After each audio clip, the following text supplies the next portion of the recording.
Sur les pentes de l'Alpe d'Huez, les équipes municipales remplacent un à un les panneaux des 21 virages. Installés depuis plus de 30 ans, ils laissent place à une nouvelle version, plus visible et au design rafraîchi. Un vrai coup de jeune pour ces repères de légende. Je trouve que c'est quand même mythique, tous les virages de l'Alpe d'Huez, que ce soit au vélo, en voiture ou à pied. Mais ça fait plaisir, un petit peu de renouveau. Dans la montée, cyclistes et curieux saluent la modernisation, tout en gardant une pointe de nostalgie pour les panneaux qui ont accompagné tant d'ascensions. Well, curve 7 is the Dutch curve. So with the Alpe d'Huez in the Tour de France, the whole curve is orange. What do you think about the new one?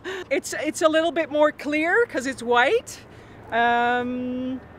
And I think we're used to this for 20 years now. We've been coming here since 2005.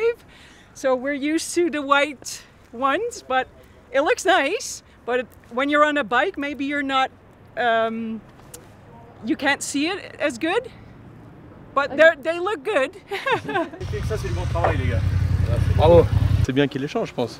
C'est bien qu'ils gardent le parcours entretenu et tout. C'est une bonne chose, je pense. Après 2 jours de travail, les 21 nouveaux panneaux trônent désormais sur la route de l'Alpe d'Huez. J'ai envie de dire bravo. Ça s'est bien goupillé. Pour l'Office du tourisme, ces panneaux sont un symbole mondial et guident les cyclistes du monde entier sur une des ascensions les plus mythiques du vélo. C'est vraiment un symbole, ça fait depuis les années 50 que l'Alpe d'Huez est connue pour le Tour de France, qu'il y a eu plein de victoires, c'est à chaque fois des moments historiques dans le domaine du sport et du vélo, donc c'est des symboles à chaque virage, ça rythme la montée. Quand un Hollandais, un Espagnol, un Italien arrive et revoit le nom de ses champions, c'est toujours agréable, puis ça permet de réviser un petit peu aussi, de savoir qui a gagné quand. Mais alors, pourquoi changer des panneaux aussi emblématiques? Une décision qui suscite curiosité et interrogation. Alors on les a changés pour plusieurs raisons. D'abord parce que c'est vrai qu'ils étaient vintage, alors c'était bien d'un côté, mais d'un autre côté c'était le moment de les changer aussi pour faire aussi un petit peu de place pour pouvoir inscrire les dames, parce qu'on s'est dit que c'était pas normal de ne parler que des garçons. Depuis 6 mois et encore plus en ce moment on a commencé à les démonter.